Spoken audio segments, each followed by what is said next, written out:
Hi friends, welcome to Kumar Kaushal classes. ये geography का session लेके हम लोग चल रहे हैं और ज्योग्राफी में हमने शुरुआत करी थी विश्व भूगोल से और उसमें हमने ब्रह्मांड का टॉपिक कवर किया था। ब्रह्मांड की उत्पत्ति के सिद्धांतों पर चर्चा हुई थी जो परीक्षा उपयोगी दृष्टिकोण से अत्यंत महत्वपूर्ण पॉइंट्स थे। लेकिन कुछ बच्चों ने कमेंट किया हमको व्हाट्सएप पे कि सर पहले आप इंडियन ज्योग्राफी कवर करिए, तो मैं प्रयास कर रहा हूँ कि पहले इंडियन ज्योग्राफी कवर कर लिया जाए तो फिर हम वर्ल्ड ज्योग्राफी की ओर बढ़ते हैं। तो इंडियन ज्योग्राफी को शुरू करने से पहले आपको ये भौगोलिक विस्तार देखना पड़ेगा कि भारत के जो भौगोलिक विस्तार है वो किस तरह से है और भारत का जो स्थिति है वो कैसे है। तो क्या आप जानते हैं कि भारत की स्थिति वास्तव में आप देखेंगे कि भारत के नामकरण से ही इसको आप अगर पहचानने का प्रयास करिए तो बड़े प्राचीन काल से ही भारत के नामकरण को, जैसे इसको हिंदुस्तान बोला गया, जैन ग्रंथों में इसे जम्बूद्वीप बोला गया है और अन्य कई नामों से इसको पुकारा गया है, जैसे इंडिया बोला गया इसको। तो ये तमाम नामकरण है जो हमारे हिस्ट्री वाली वीडियोस में उपलब्ध है। भारत का नामकरण उस वीडियो में जाकर के आप देख सकते हैं। यहाँ पे हम सिर्फ भौगोलिक विस्तार की चर्चा करेंगे, भौगोलिक व्यवस्थाओं की बात करेंगे। जैसे आप देखिए कि जो भारत का भौगोलिक विस्तार है, आप अगर इस मैप को देख पा रहे होंगे तो ये पूरा भारत का मैप है। एक बात मैं आपको बता दूं कि ये भारत का मैप आधिकारिक पुष्टि की इसकी सीमाएं नहीं है। जो भारत की अंतर्राष्ट्रीय सीमाएं हैं ये आधिकारिक पुष्टि नहीं है, चूँकि मैंने हाथ से बनाया है तो ये थोड़ा सा इधर उधर हो सकती हैं। तो भौगोलिक विस्तार में आप ये देख सकते हैं कि जो इसमें स्थितियां हैं कि किस तरीके से इसका एक मैप है सामान्य तरीके से, और इस मैप के जो तमाम क्रीक है ये भी आपको ज्योग्राफी समझने में सहायता करेंगी। भारत, चूँकि आप जानते हैं कि भारत दक्षिणी एशिया में पड़ता है और दक्षिणी एशिया का एक बड़ा विशाल उपमहाद्वीप है और ये अपनी विशालता के कारण और अपनी सामुद्रिक परिस्थितियों के कारण यह स्वयं में एक महाद्वीप के रूप में जाना जाता है, उपमहाद्वीप के रूप में जाना जाता है।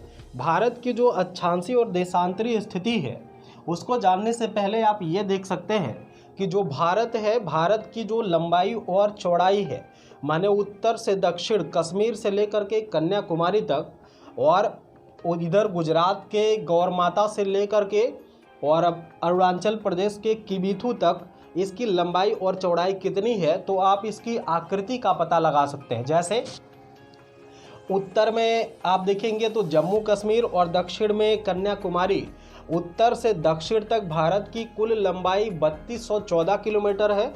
ये विशेष तौर पे आपको ध्यान देना है कि उत्तर से दक्षिण भारत की लंबाई 3214 किलोमीटर है, जबकि पूरब से पश्चिम तक भारत की पूरी लंबाई 2933 किलोमीटर है।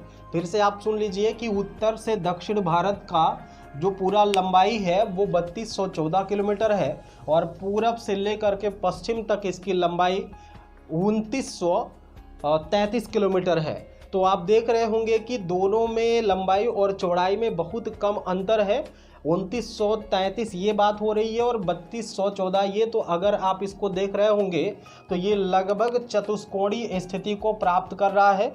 तो अगर आपसे ये बात की जाए कि भारत की आकृति कैसी है, तो भारत की आकृति जो है वो चतुष्कोणीय है। भारत की आकृति कैसी है, तो भारत की आकृति चतुष्कोणीय है।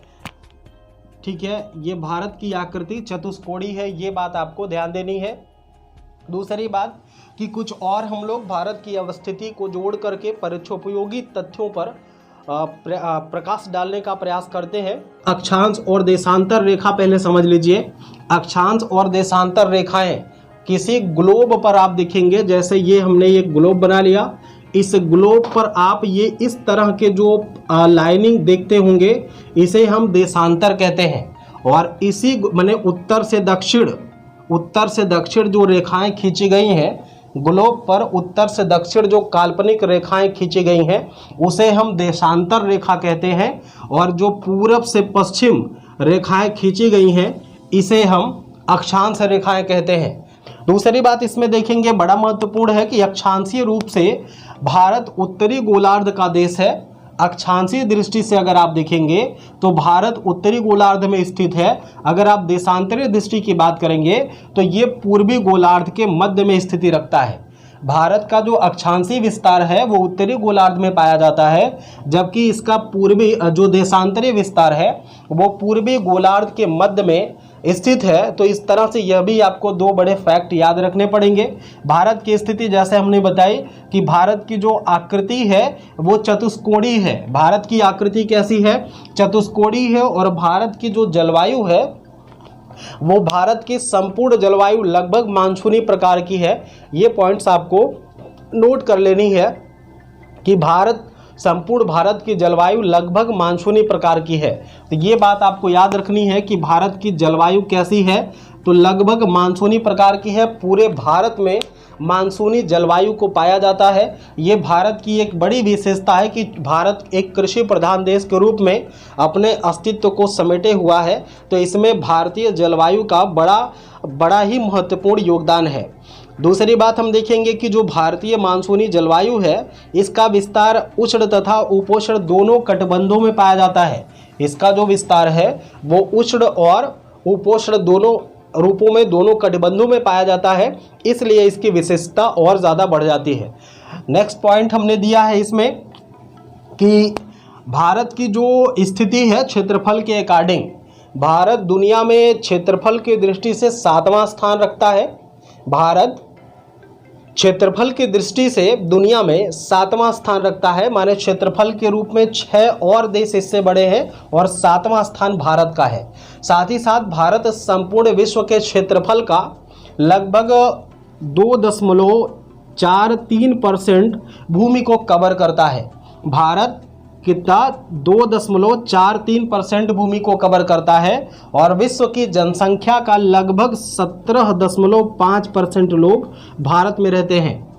तो भूमि कितना, विश्व की रहायशी भूमि का या पूर्ण क्षेत्रफल कितना 2.43 लगभग 2.5% कवर कर रहा है, जहां पे दुनिया की लगभग 5.5% आबादी निवास करती है, आबादी रहती है। तो यह भी अपने आप में एक बड़ा फैक्ट है।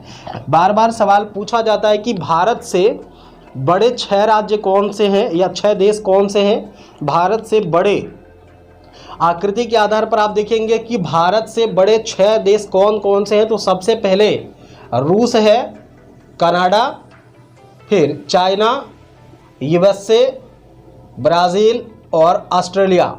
ये 6 देश हैं जो भारत से बड़ी स्थिति रखते हैं। तो कभी कभी यहाँ से भी सवाल पूछ लेता है कि निम्नलिखित में से कौन सा देश भारत की आकृति से छोटा है या इससे बड़ा नहीं, इस तरीके से भी सवाल पूछा जाता है। तो यह 6 देश आपको याद रखने हैं, जैसे रूस, कनाडा, चीन, यूएसए, ब्राज़ील और ऑस्ट्रेलिया। ये 6 ऐसे देश हैं जो भारत से क्षेत्रफल की दृष्टि से बड़े हैं। तो इस तरह से भारत का ये 7वां स्थान है। हालांकि जनसंख्या की दृष्टि से विश्व में भारत का दूसरा स्थान है, लेकिन अगली जनगणना में शायद ये रिकॉर्ड हम लोग तोड़ने वाले हैं। अभी चाइना जनसंख्या की दृष्टि से दुनिया का 1 नंबर का देश है और दूसरे नंबर पे भारत आ रहा है। लेकिन अगले ही जनगणना जो 2021 की जनगणना होने वाली है, उम्मीद है कि उसमें हम दुनिया में जनसंख्या के वृद्धि के हिसाब से नंबर 1 पर पहुंच जाएंगे। ठीक है, तो ये हो गया कुछ चीज़ें और आप यहाँ पे देख लेंगे। जैसे आप ये देखेंगे कि जो यहाँ पे इसका जो भारत की आकृति है और भारत की जो व्यवस्थाएं हैं, जैसे ऊपर से आप देखेंगे ये कई देशों से, कई का मतलब लगभग 5 देश हैं जो भारत के सीमा क्षेत्र से सटे हुए हैं। जैसे आप देखेंगे यहाँ पे पाकिस्तान भारत की सीमा से सटे हुए देशों की हम बात कर रहे हैं।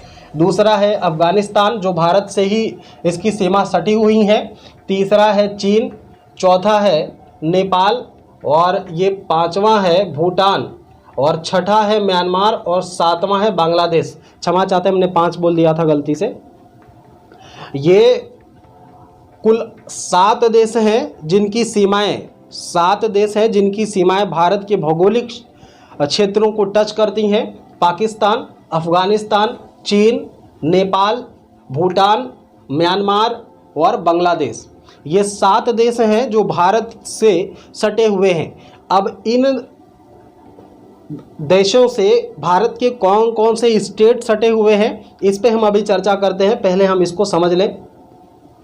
ठीक है, तो ये स्थिति हो गई, ये कुछ पॉइंट्स हैं, आप इसको नोट्स कर लेंगे।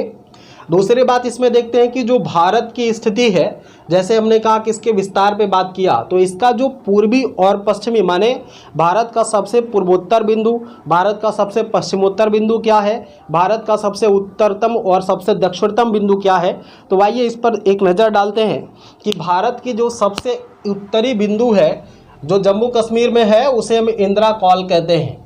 भारत में जो सबसे उत्तरी बिंदु है माने भारत का सबसे उत्तरतम बिंदु क्या है, तो इंदिरा कॉल कहा जाता है जो जम्मू कश्मीर में है। दूसरी चीज़ हम देखेंगे कि भारत का जो सबसे दक्षिणतम बिंदु है, भारत का जो दक्षिणतम बिंदु है उसे हम कहते हैं इंदिरा पॉइंट्स। यहाँ पे आप नज़र डालेंगे, भारत की जो सबसे दक्षिणतम बिंदु है उसे इंदिरा पॉइंट्स कहते हैं और इंदिरा पॉइंट्स ग्रेट निकोबार पर स्थित है। यही इंदिरा पॉइंट्स को पहले हम लोग पिग्मेनियन पॉइंट्स के नाम से जानते थे। इंदिरा पॉइंट्स को पहले हम कैसे जानते थे, पिग्मेनियन पॉइंट्स के नाम से जानते थे, ठीक है। और यही इंदिरा पॉइंट्स और ये इंडोनेशिया के बीच में, इंदिरा पॉइंट्स और इंडोनेशिया के बीच में ग्रेट चैनल स्थित है। इंडोनेशिया और इंदिरा पॉइंट्स के बीच में ग्रेट चैनल स्थित है और ये रहा आपका अंडमान निकोबार, ठीक है। तो ये बड़े इंपॉर्टेंट्स हैं, ये चीज़ आपको ध्यान देना है कि जो ग्रेट निकोबार है और ये या ग्रेट चैनल इसको बोलते हैं, इंदिरा पॉइंट और इंडोनेशिया के बीच में कौन सा चैनल है, तो ग्रेट चैनल है। ये बात आपको याद रखनी है। ये बात पूछा भी जाता है कि किस चैनल के माध्यम से भारत और इंडोनेशिया, या ये कह सकते हैं कि इंडोनेशिया और इंदिरा पॉइंट के बीच में कौन सा चैनल स्थित है, तो इसे हम ग्रेट चैनल कहते हैं, ठीक है। ये बात आपको याद रखनी है, बहुत ही इंपॉर्टेंट है। दूसरी चीज़ देखेंगे कि भारत का जो दक्षिणी पार्ट है, भारत का दक्षिणी प्रायद्वीप है, ये सागरों से घिरा हुआ है। भारत के एक तरफ अरब सागर की एक अरब सागर है और दूसरी तरफ हिंद महासागर है, ठीक है। इधर हिंद महासागर है और इधर अरब महासागर है। एक बात और देखेंगे कि भारत दुनिया का एकमात्र ऐसा देश है, भारत दुनिया का एकमात्र ऐसा देश है जिसके नाम से किसी सागर का नाम जुड़ा हुआ है। तो यह भी आपके लिए एक इम्पॉर्टेंट फैक्ट है, ये आपको याद रखने की ज़रूरत है, ठीक है। तो हिंद महासागर के नाम पर हिंदुस्तान बोला जाएगा, या ऐसा भी कह सकते हैं कि हिंदुस्तान भारत का नाम है और हिंद पर्वत जो हिंद सागर है, हिंद महासागर की स्थिति इससे जुड़ी हुई है। तो ये भी एक इम्पॉर्टेंट फैक्ट हो गया आपके लिए। दूसरी चीज़ इसमें देखेंगे कि जो भारत और पाकिस्तान के बीच में एक आप जानते होंगे कि ये पाक जल संधि के माध्यम से भारत और चाइना, भारत और श्रीलंका अलग होता है। ये श्रीलंका की स्थिति है, ये श्रीलंका है। पाक जल संधि कई बार पूछा गया कि पाक जल संधि किसे अलग करती है, तो पाक जल संधि किसे अलग कर रही है, भारत और श्रीलंका को अलग कर रही है, ठीक है। पाक जल संधि का पाकिस्तान से कोई लेना देना नहीं है, इसको पाल्क जल संधि कहते हैं। तो ये पाल्क जल संधि है जो भारत और श्रीलंका को अलग कर रही है। ये जो पाक जल संधि है, यहीं पे आप देखेंगे कि आदम ब्रिज बना हुआ है जो पब्बन द्वीप पर स्थित है। आदम ब्रिज कहाँ पे है, तो ये पब्बन द्वीप पर स्थित, ये बार बार पूछा गया सवाल है कि आदम ब्रिज कहाँ पे स्थित है, तो ये पब्बन द्वीप पर स्थित है मित्रों। और ये सबसे बड़ी बात इसकी ये है, पूछा जाता है कि रामेश्वरम कहाँ पर स्थित है, तो इसी पब्बन द्वीप का ही एक भाग रामेश्वरम है, या ये कह सकते हैं कि इसी पब्बन द्वीप पर ही रामेश्वरम स्थित है। इस पब्बन के उत्तर में देखेंगे तो पाक की खाड़ी है, पब्बन के उत्तर में पाक की खाड़ी है और पब्बन द्वीप के दक्षिण में हिंद महासागर के बीच में आप यहाँ देखेंगे मन्नार की खाड़ी है, ठीक है। तो कभी ये पूछ ले कि अगर पब्बन द्वीप किन खाड़ियों के बीच में स्थित है, किन खाड़ियों के मध्य में स्थित है, तो आपको ये बताना पड़ेगा कि पाक की खाड़ी और मन्नार की खाड़ी, इन दोनों के बीच में पब्बन द्वीप स्थित है, ठीक है। अगली बात हम ये देखते हैं कि जो भारत से दो रेखाओं की चर्चा आपसे करनी है।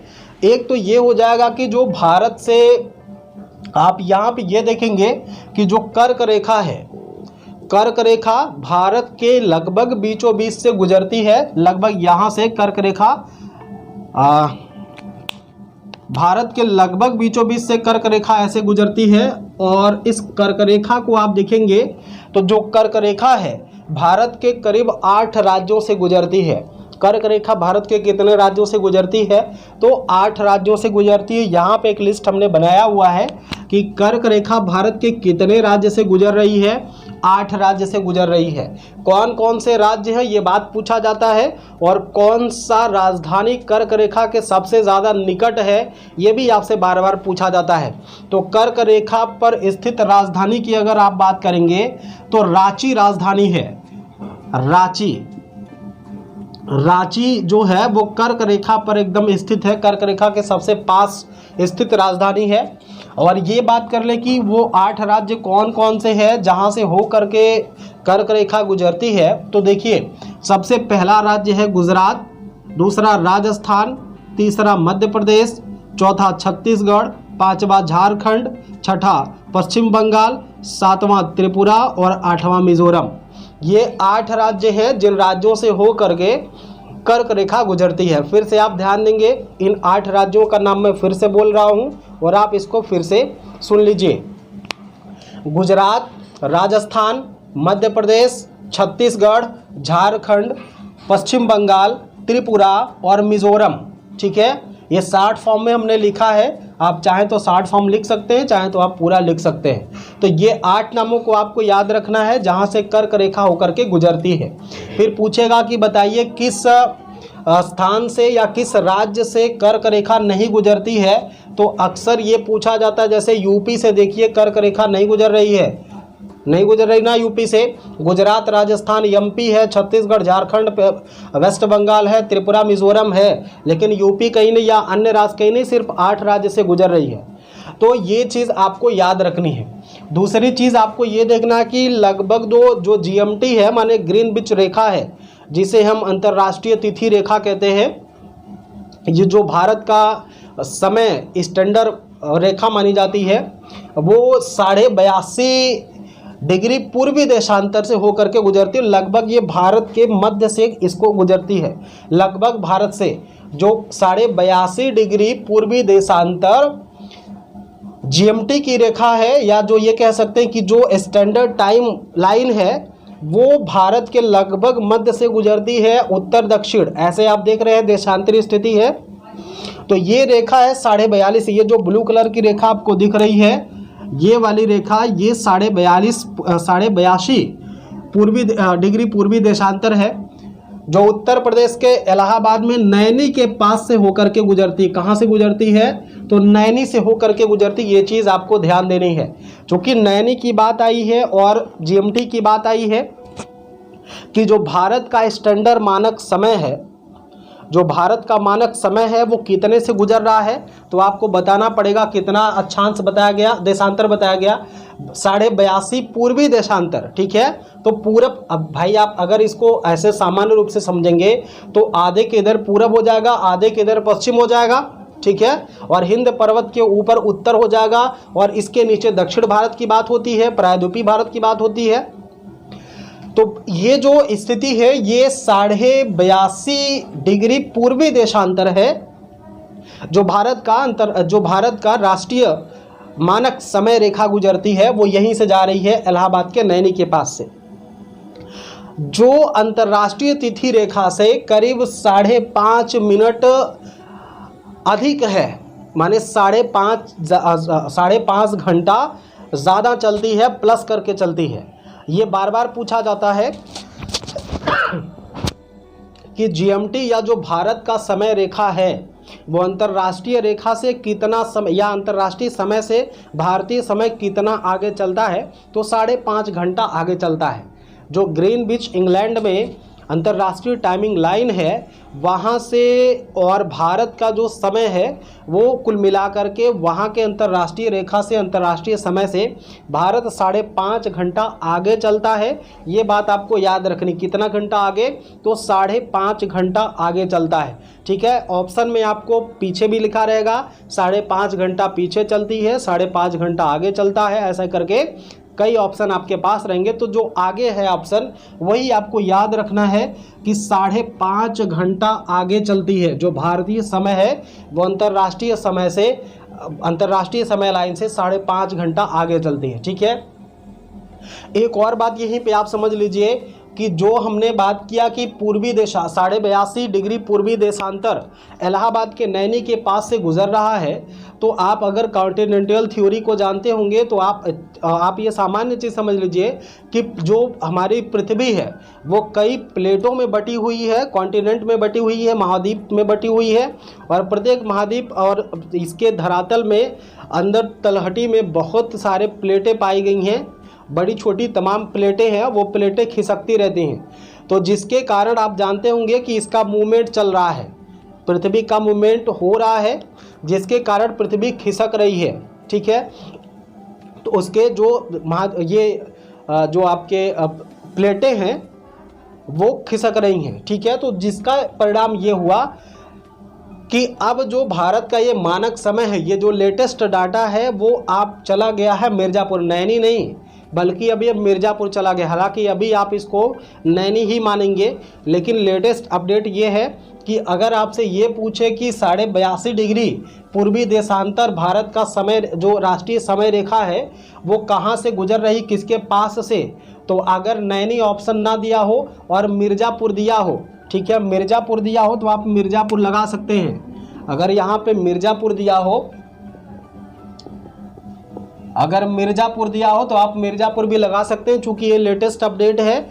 अब ये मिर्ज़ापुर जाना जाता है, मिर्ज़ापुर के नाम से, मिर्ज़ापुर के पास से ही गुजर रही है। ठीक है, एक और बड़ी बात ये है कि जो ये अंतर्राष्ट्रीय तिथि रेखा है, जो भारत की राष्ट्रीय मानक समय रेखा है, ये भारत के 5 राज्यों से होकर के गुजरती है। भारत के कितने राज्यों से होकर गुजर रही है? भारत के 5 राज्यों से होकर गुजर रही। वो कौन कौन से राज्य हैं तो देखेंगे, उत्तर प्रदेश, यूपी, एमपी, छत्तीसगढ़, उड़ीसा और आंध्र प्रदेश। फिर से देख लीजिए, यूपी, एमपी, छत्तीसगढ़, उड़ीसा और आंध्र प्रदेश, ये 5 राज्यों से हो करके पूर्वी देशांतर रेखा गुजर रही है। यहीं पे आपको कन्फ्यूज़न हो जाता है, पूछेगा कि कर्क रेखा क्या यूपी से होके गुजरती है, तो आप बता देंगे हाँ। यदि आप यहाँ से कन्फ्यूज्ड हैं तो आपको ये याद रखना है कि 82.5 डिग्री पूर्वी देशांतर यूपी से होकर के गुजरता है, लेकिन जो कर्क रेखा है ये उत्तर प्रदेश से होकर के नहीं गुजरता है। ठीक है, ये फैक्ट आपको याद रखने हैं। तो अब थोड़ा सा हम ये देख लेते हैं कि जो भारत की स्थिति है वो वास्तव में आप देखेंगे कि भारत का जो दक्षिण प्रायद्वीप वाला क्षेत्र है ये सागरीय स्थिति को अपने पास रखा हुआ है, सागरों से सटा हुआ क्षेत्र है। और जो अरब सागर है, अरब सागर भारत को बड़ी अनन्य विशेषताएं प्रदान करता है। अभी एक चीज़ और हम देखेंगे कि जो भारत का सागरों में कितने दूरी तक जा करके वो क्या मतलब उनसे अनन्य आर्थिक क्षेत्र हैं, जो भारत के अनन्य आर्थिक क्षेत्र हैं, किस समुद्री रेखा से क्या क्या होता है उसकी चर्चा भी हम करते हैं। तो एक बात और इसमें हम देख लेते हैं कि जो सबसे दक्षिणी पॉइंट है, सबसे उत्तरी पॉइंट क्या बताया गया, इंदिरा कॉल बताया गया, और सबसे दक्षिणी पॉइंट को क्या बताया गया, इंदिरा पॉइंट बताया गया। सबसे पूर्वी पॉइंट, भारत का जो सबसे पूर्वी पॉइंट है वो किबिथु है, कहाँ पे है, अरुणाचल प्रदेश में है। और भारत का जो सबसे ये पश्चिमी पॉइंट है वो गुजरात में गौर माता या गौर माता के नाम से जाना जाता है इसको। ठीक है, तो ये गुजरात में है, सबसे इसका पश्चिमी पॉइंट है, और इसका जो सबसे पूर्वी पॉइंट है वो किबिथु अरुणाचल प्रदेश के नाम से जाना जाता है। ठीक है, तो ये इतने फैक्ट आपको याद रखने हैं। दूसरी चीज़ ये देखते हैं कि भारत का जो मुख्य भूमि है, माने ये जो भारत का मुख्य भूमि है, भारत की मुख्य भूमि का सबसे दक्षिणतम पॉइंट, भारत की मुख्य भूमि का सबसे दक्षिणतम पॉइंट, दोनों अंतर आप समझिएगा कि भारत का सबसे दक्षिणतम पॉइंट क्या है, भारत का सबसे दक्षिणतम पॉइंट क्या है, तो इंदिरा पॉइंट बनेगा। ठीक है, अगर पूछे कि भारत की मुख्य भूमि, एक शब्द जोड़ेगा, मुख्य भूमि का दक्षिणतम पॉइंट क्या है, तो क्या बोलेंगे आप, कन्याकुमारी। क्या बोलेंगे, कन्याकुमारी। कन्याकुमारी भारत भूमि से माने मुख्य भूमि का दक्षिणतम पॉइंट ये माना जाएगा, जबकि भारत का दक्षिणतम पॉइंट क्या है, इंदिरा पॉइंट माना जाएगा। ठीक है, उम्मीद है आपको बात समझ में आ रही होगी। एक सेकंड में थोड़ा पानी पी लेता हूँ।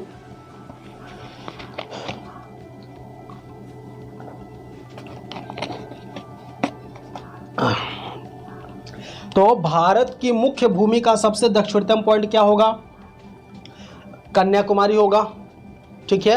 लेकिन भारत का दक्षिणतम पॉइंट क्या है? इंदिरा पॉइंट। ये बात आपको याद रखनी है, इंपॉर्टेंट बात है, ठीक है। एक बात और यहीं पे आप समझ लीजिए कि भारत का समुद्र तल कहाँ से मापा जाता है? तो भारत का समुद्र तल वास्तव में मापा जाता है चेन्नई से। यहीं पे एक एरिया है, एक प्रांत है जिसे आप कहते हैं चेन्नई। चेन्नई यहाँ लिख दे रहा हूं मैं, चेन्नई। तो भारत के चेन्नई से भारत के समुद्र तल को मापा जाता है। ये भी एक इम्पॉर्टेंट फैक्ट है, ये पीसीएस में पूछा गया सवाल है, पीसीएस प्रीलिम्स में, हालांकि बहुत पहले पूछा गया है, लेकिन आपको याद रखने की ज़रूरत है यह भी कि भारत का जो समुद्र तल, भारत में जो समुद्र तल मापा जाता है वो कहाँ से मापा जाता है? तो चेन्नई से मापा जाता है, ठीक है। एक बात यहीं पे और देख लीजिए, कई बार ये पीसीएस के दृष्टिकोण से जो लोग यूपी पीसीएस की तैयारी कर रहे होंगे या किसी भी राज्य में वो लोक सेवा की तैयारी कर रहे होंगे, उसके लिए बड़ा इंपॉर्टेंट फैक्ट है, ये चीज़ आपको याद रखनी चाहिए कि पूछा जाता है कि एक एरिया है पांडिचेरी। हालांकि पांडिचेरी तो मुख्य भाग, ये मुख्य रूप से तमिलनाडु में स्थित है। पांडिचेरी जो एक राज्य है, एक क्षेत्र है, वो मुख्य रूप से कहाँ पे? तमिलनाडु राज्य में स्थित है। पांडिचेरी कहाँ पे है? मुख्य रूप से तमिलनाडु में स्थित है। लेकिन ये 4 क्षेत्रों को अपने अंदर समाहित किया हुआ है और पांडिचेरी का एरिया कुल 3 राज्यों में फैला हुआ है, ठीक है। इसे 3 राज्यों में यह फैला हुआ है। इसको अलग अलग नामों से जानते हैं, जैसे एक एरिया यहाँ पे आपको दिख रहा होगा, कराईकल लिखा गया है, तो कराईकल है तमिलनाडु में। कराईकल कहाँ पे है? तमिलनाडु में है। ये पांडिचेरी का ही हिस्सा है। एक हिस्सा इसका यनम, तो यनम आंध्र प्रदेश में रहता, स्थिति उसकी है आंध्र प्रदेश। एक स्थिति है माहे, तो माहे केरल में स्थित है। ये इंपॉर्टेंट है मित्रों, ये अक्सर पूछा जाता है कि बताइए कराईकल कहाँ पे है? तो तमिलनाडु है। यमन कहाँ पे है? तो आंध्र प्रदेश में है। माहे कहाँ पे है? तो केरल में है, ठीक है। ये 3 राज्य हैं, ये 3 अलग अलग स्टेट हैं। स्थान एक ही है क्या? पांडिचेरी, या इसी को वर्तमान में पुदुचेरी कहते हैं। पांडिचेरी अथवा पुदुचेरी ये क्षेत्र है जो मुख्य भूमि तो इसकी तमिलनाडु में है, लेकिन ये 3 राज्यों में फैला हुआ है। कहाँ पे? 3 राज्यों में फैला हुआ है और ये 4 क्षेत्रों में फैला हुआ। क्षेत्र और राज्य, पहला क्षेत्र तो इसका तमिलनाडु है, माने तब इसका जो मुख्य भूमि, पहला क्षेत्र तमिलनाडु, दूसरा कराईकल तमिलनाडु, तो 2 क्षेत्र तमिलनाडु में हो गए। एक तो तमिलनाडु की मुख्य भूमि है ही, और दूसरा कराईकल का क्षेत्र तमिलनाडु में है। यनम वाला क्षेत्र इसका आंध्र प्रदेश में है, और माहे जो है ये केरल में स्थित है। यह भी आपके लिए एक बड़ी इंपॉर्टेंट बात है। तो यहाँ पे एक चीज़ आप ये देख रहे होंगे कि ये है दमन और दीव, दादर नगर हवेली, लक्षद्वीप, ठीक है। ये तमाम छोटे छोटे भारत के द्वीप हैं इधर अरब सागर में।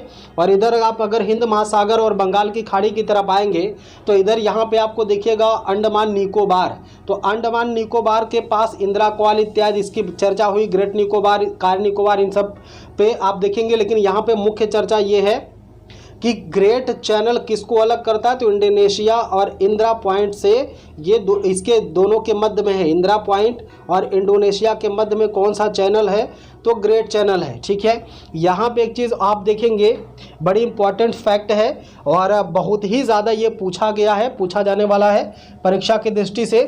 तो ये एक चीज़ ये है कि मिनिकॉय और मालदीव के बीच में, मिनिकॉय और मालदीव के मध्य कितना डिग्री चैनल है? तो 8 डिग्री चैनल है। यहाँ पे आप ध्यान देंगे कि मिनिकॉय और मालदीव किसके मध्य है? ये तो 8 डिग्री चैनल के मध्य मिनिकॉय और मालदीव है, जबकि मिनिकॉय और लक्षद्वीप 9 डिग्री चैनल के मध्य में स्थित है। 9 डिग्री चैनल के मध्य में स्थित है। दूसरी बात आप देखेंगे कि अंडमान और कार निकोबार, अंडमान और कार निकोबार कितना? तो ये 10 डिग्री चैनल के बीच स्थित है। ये चीज़ें एक एक लाइन में आप लिख लेंगे, मैं इसको बोल दे रहा हूँ कि मिनिकॉय और मालदीव 8 डिग्री चैनल के मध्य, लक्षद्वीप और मिनिकॉय 9 डिग्री चैनल के मध्य, जबकि अंडमान और कार निकोबार 10 डिग्री चैनल के मध्य स्थित है। ये लाइन पूरा आप लिख लेंगे और याद रखेंगे। भारत के भूगोल और इसके भौगोलिक विस्तार को लेकर के कई बार सवाल पूछे गए हैं, तो ये आपके लिए एक इम्पॉर्टेंट सूचना हो सकती है, ठीक है। तो जैसा हमने बात किया है कि अभी भारत से जितने भी सटे हुए ये देश हैं, जैसे 7 देशों की बात हुई, भारत से सटे हुए कुल कितने देश? 7 देश हैं। अब 7 देशों की स्थिति क्या है और उन देशों के साथ भारत की कौन कौन से राज्य की सीमाएं सटी हुई हैं, आइए उस पर एक विस्तृत चर्चा करते हैं। ठीक है, तो भारत में कौन कौन से राज्य की सीमाएं किस देश के साथ सटी हैं, तो आप इस पर देखेंगे। तो अगर हम यहाँ से शुरुआत कर लें कि जैसे नंबर 1 पे पाकिस्तान, दूसरे पे अफ़गानिस्तान, तीसरे पे चीन, चौथे पे Nepal, 5 number Bhutan, 6 number Myanmar और 7 नंबर बांग्लादेश। तो भारत के साथ कुल 7 देश हैं। कितने देश हैं? तो कुल 7 देश हैं जिनकी सीमा, 7 देशों की सीमा भारत के साथ लगी हुई है। 7 देशों की सीमा भारत के साथ कुल लगी हुई है। ठीक है, अब ये देखना है कि भारत के साथ किस राज्य की या किस देश के साथ कितने राज्यों की सीमा लगी हुई है। तो काउंटिंग के आधार पर अगर आप देखें तो पाकिस्तान के पास 5 सीमाएं हैं। 5 राज्य की सीमाएं पाकिस्तान से सटी हुई हैं। क्यों? इसके पहले वाले अगर पुराना डाटा आप पढ़े होंगे तो आपको 4 ही मिलेगा, क्योंकि पहले तो जम्मू कश्मीर एक ही राज्य हुआ करता था, स्वतंत्र राज्य था। क्योंकि आप जानते हैं कि भारत 29 राज्य हुआ करता था।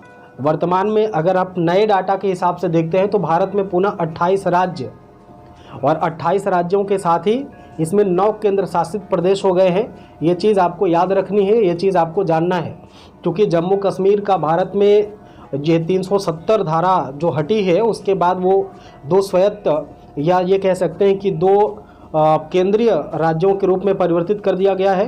तो 2 इसकी संख्या बढ़ गई, तो 7 केंद्र शासित प्रदेश में 2 और जुड़ जाएंगे केंद्र शासित प्रदेश, ये जम्मू कश्मीर और लद्दाख। तो आपका ये 9 केंद्र शासित प्रदेश हो जाएंगे। बाकी जो 29 राज्य हुआ करते थे भारत में, तो 29 राज्य, तो एक राज्य उसमें जम्मू कश्मीर भी था, क्योंकि जम्मू कश्मीर को भारत के राज्य से निकाल करके भारत के संघ शासित क्षेत्र में तब्दील कर दिया गया, तो इसलिए एक राज्य कम हो गया। तेलंगाना के बनने के बाद जो 29 राज्य हुआ था, कश्मीर के निकल जाने के बाद, माने सामान्य राज्यों की श्रेणी से निकल जाने के बाद भारत में कुल 28 राज्य हो गए हैं और 9 संघ शासित प्रदेश हो गए हैं। ठीक है, तो चूंकि लद्दाख और कश्मीर अलग अलग राज्य बन चुके हैं, केंद्र शासित प्रदेश बन चुके हैं, तो पाकिस्तान के साथ अब कुल 5 भारतीय राज्यों की सीमाएं छुएंगी उसको। जैसे आप देखेंगे सबसे पहले पे तो है गुजरात, उसके बाद है राजस्थान, यहाँ पे आप देखें गुजरात, फिर है राजस्थान, पंजाब, जम्मू एंड कश्मीर और लद्दाख। ये 5 राज्य हैं जिनकी सीमाएं पाकिस्तान से टच करती हैं। ठीक है, एक चीज़ यहीं पे और आप देखेंगे कि भारत और पाकिस्तान के बीच में एक रेखा है जिसे आप रेड क्लिफ रेखा कहते हैं। भारत और पाकिस्तान के बीच में रेड क्लिफ रेखा है, ये भी आपको ध्यान देना है कि रेड क्लिफ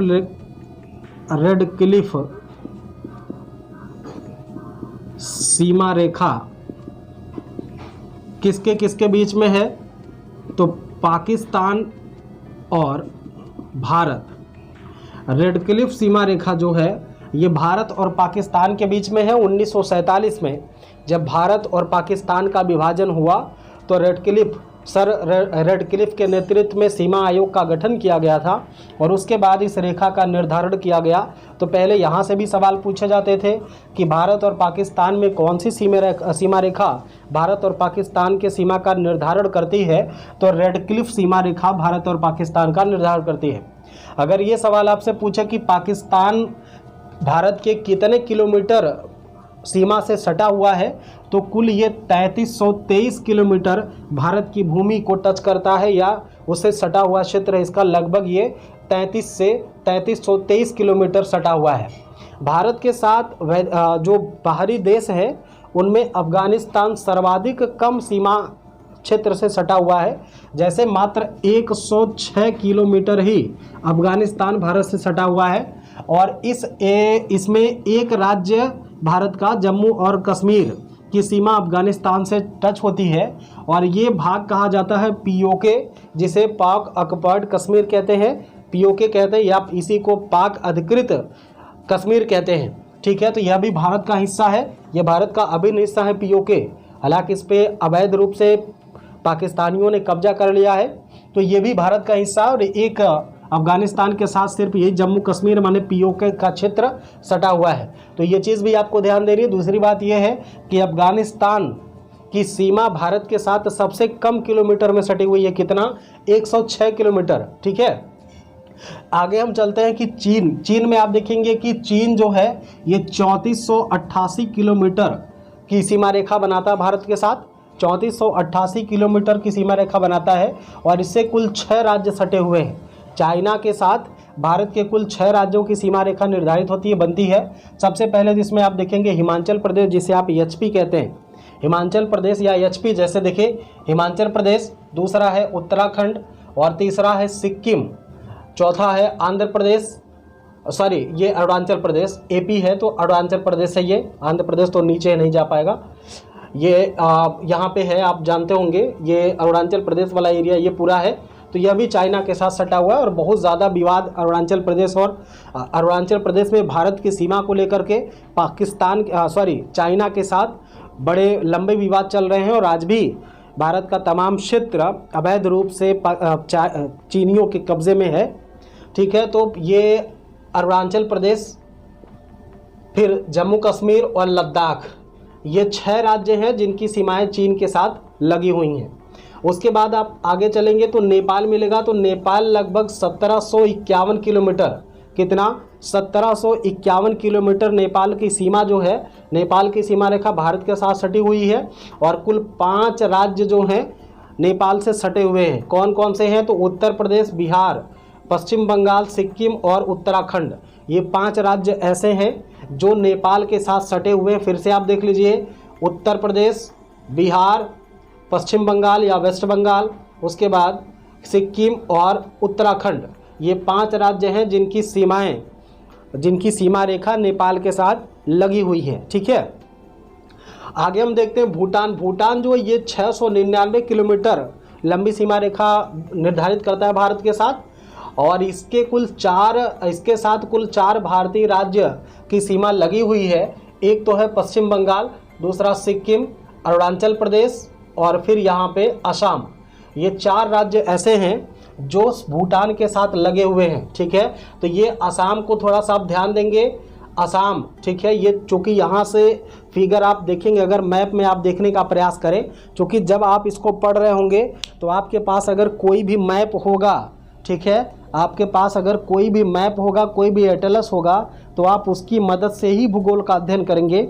ये आपके लिए एक महत्वपूर्ण सुझाव है कि आपके पास अगर मैप हो, चाहे आपके पास ऑक्सफोर्ड का ये स्कूल एटलस हो या कोई भी मैप हो जिसमें भारत की आकृति को कायदे से दर्शाया गया हो, उससे आप सहायता ले सकते हैं। आपके लिए एक बेहतर वो हो सकता है भारत के भौगोलिक स्थिति को समझने और जानने के लिए। जैसे मैं आपको दिखा दे रहा हूँ चित्र, उसके बाद आप मैप खोल करके इस चीज़ों को पूरी ईमानदारी के साथ आप देखेंगे तो निश्चित ही ये चीज़ें आपको समझ में आएंगी। जैसे ये देखिए, आप यहाँ पे भारत का मैप खोलेंगे तो भारत का मैप जैसे आप खोलेंगे तो यहाँ पे आपको एक तो इसका प्राकृतिक मैप दिखेगा और दूसरा दिखेगा आपको राजनीतिक मैप। ठीक है, तो राजनीतिक मैप और प्राकृतिक मैप दोनों का आप अध्ययन करेंगे और इसके साथ साथ आप उन चीज़ों को पूरा हाईलाइटेड कर देंगे। ठीक है, डरिएगा मत कि आपका ये ख़राब हो जाएगा। जितना हो सके आप पेन चलाइए, जितना हो सके हाईलाइटर चलाइए, इसको पूरा आप कवर कर डालिए। कहाँ पे उच्च, कहाँ पे सर्वोच्च ये पहाड़ियाँ हैं, कहाँ पे पठार है, कौन सा सागर है, कहाँ नदी है, कहाँ झील है, कहाँ तालाब, ये सारी चीज़ें, कौन सी उच्च भूमि है, कौन सी रूर भूमि है, सारी चीज़ों को आप ले सकते हैं। ठीक है, फिलहाल हमको ये देखना है कि इसमें कौन कौन से हैं। तो यही देखिए, पाकिस्तान, अफगानिस्तान है, ये चाइना है, नेपाल, भूटान।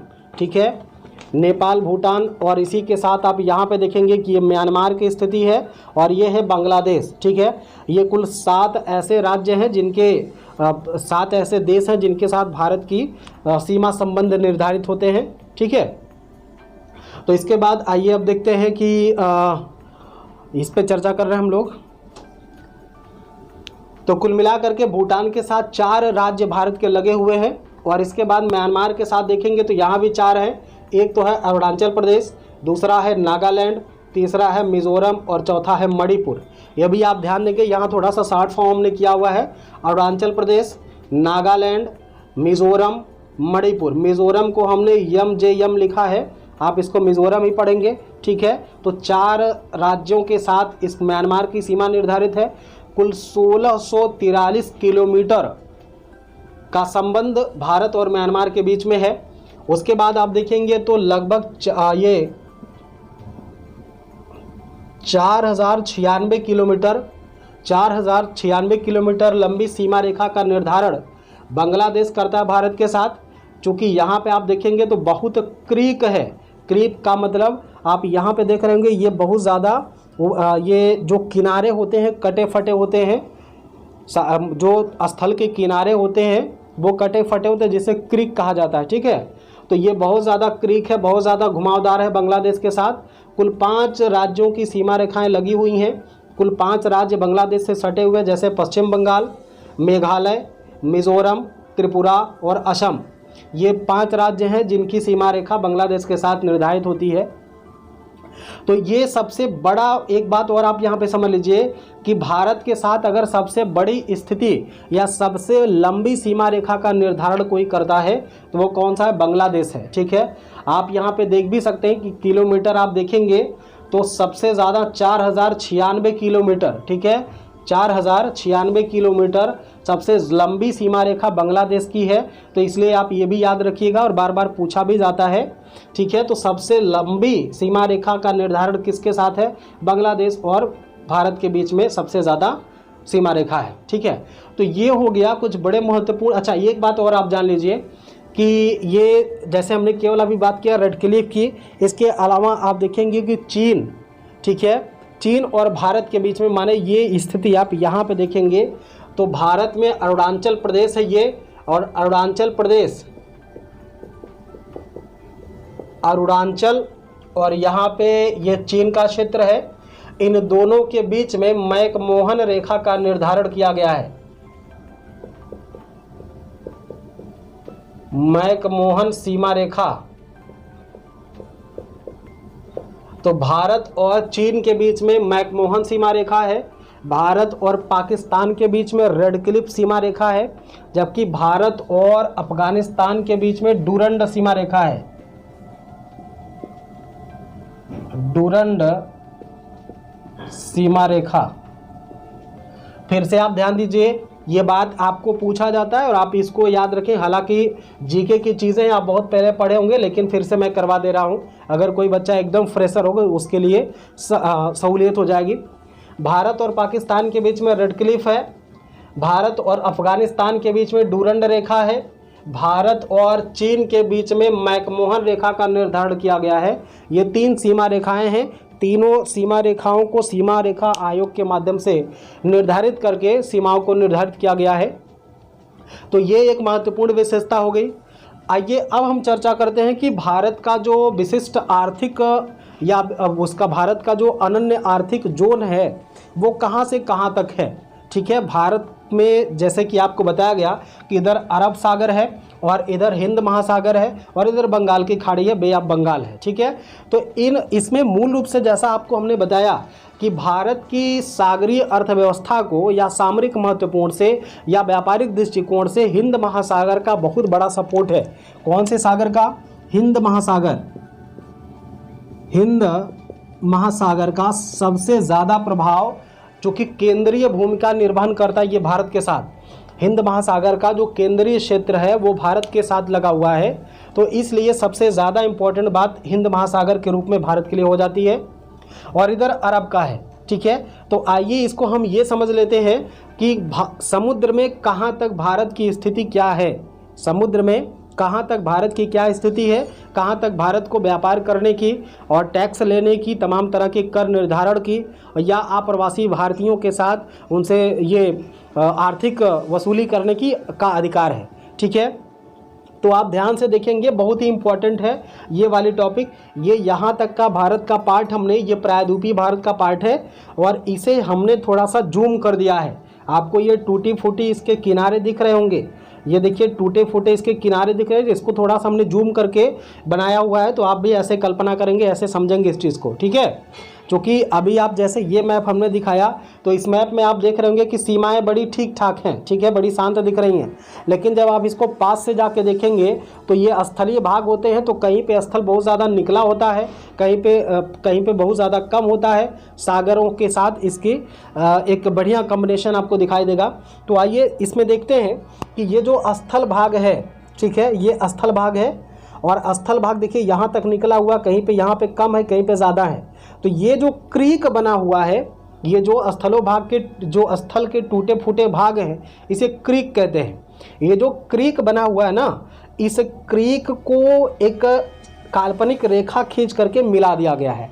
इस क्रीक को क्या किया गया है कि एक काल्पनिक रेखा खींच करके मिला दिया गया है। आप इसको देख रहे होंगे, इसको 0 किलोमीटर माना गया है। ये जो पहली वाली रेखा है, हम इसको पहली रेखा नाम दे रहे हैं, इसको दूसरी रेखा नाम दे रहे हैं, इसको तीसरी रेखा नाम दे रहे हैं, और इसको चौथी रेखा नाम दे रहे हैं। आप ध्यान दीजिएगा कि ये 1 2 3 4 जो रेखा हमने लिखा नीचे, ये अपने मन से हमने लिखा, आपको समझाने के लिए, समझने के लिए, ठीक है।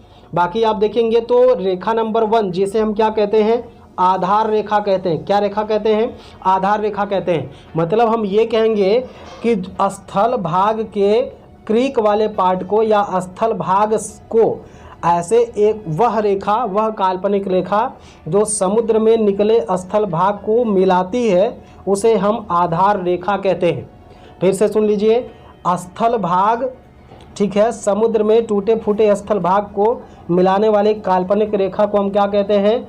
आधार रेखा कहते हैं। इसी आधार रेखा के अंदर सागर के जो जल होते हैं उसे हम आंतरिक जल कहते हैं। क्या कहते हैं मित्रों? आंतरिक जल कहते हैं, ठीक है, आंतरिक जल कहते हैं। एक चीज़ आप देखिएगा, अगर आपको मेरा पढ़ाया पसंद आ रहा हो, अगर आपको लग रहा है कि कुमार कौशल बढ़िया पढ़ा रहे हैं, तो आप ज़्यादा से ज़्यादा शेयर करिए, सब्सक्राइब करवाइए, और कमेंट के साथ आप बने रहिए। आप कमेंट करके बताइए, जो भी चीज़ इसमें ना समझ में आ रही हो उसको हम फिर से बताने का प्रयास करेंगे, ठीक है। तो हमने कहा कि टूटे फूटे स्थल भाग को मिलाने वाली काल्पनिक रेखा को आधार रेखा कहते हैं, और आधार रेखा के अंदर जो जल होते हैं, जो सागरीय जल होता है, उसे हम आंतरिक जल कहते हैं। इसके बाद देखेंगे आधार रेखा से लेकर के करीब 12 समुद्री मील, कितना समुद्री मील? 12 समुद्री मील,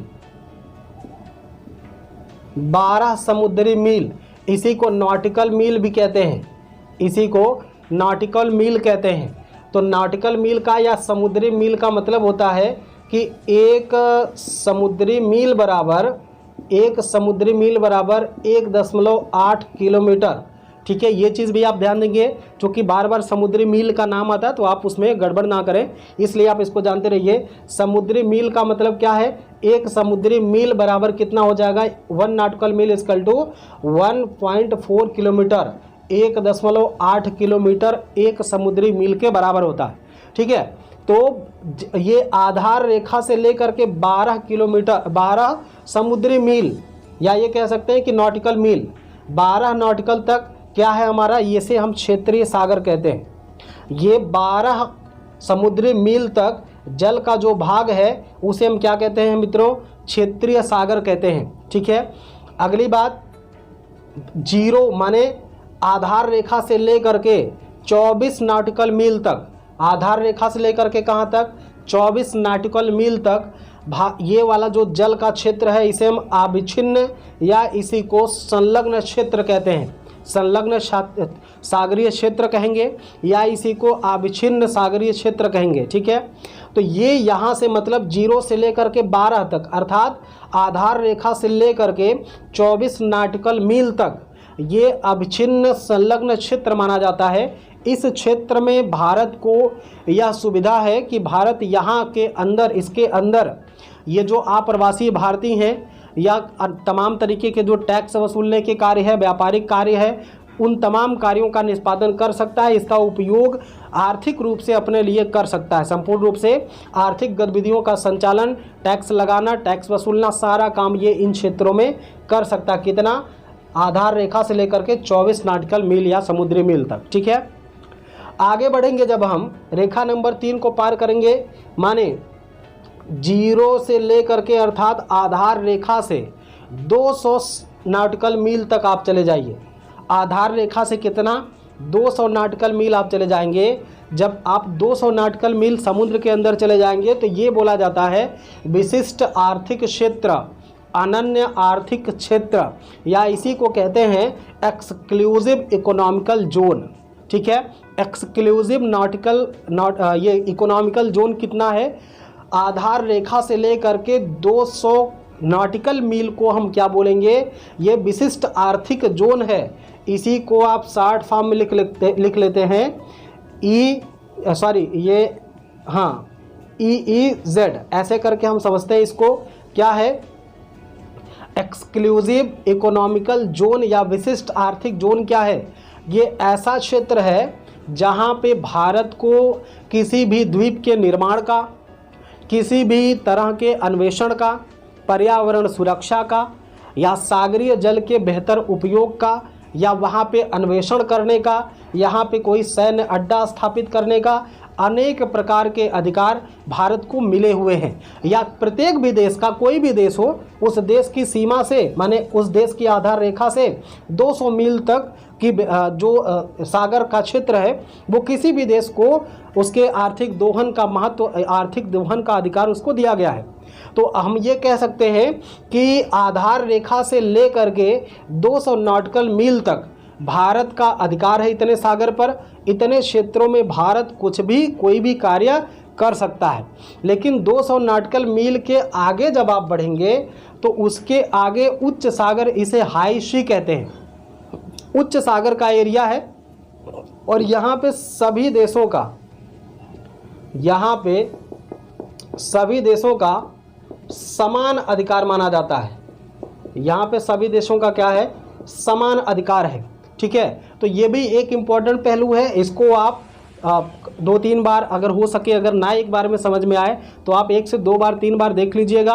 प्रयास करिएगा कि जो चीज़ आप पढ़ रहे हैं इसको आप नोट्स बना लीजिए और सॉल्व पेपर में इसको आप सॉल्व कर लीजिए, ताकि ये हमेशा के लिए स्थिर हो जाए। ठीक है, तो ठीक है, आज के लिए इतना ही। मिलते हैं नेक्स्ट वीडियो में। तब तक के लिए जय हिंद। लाइक शेयर कमेंट के साथ बने रहिए।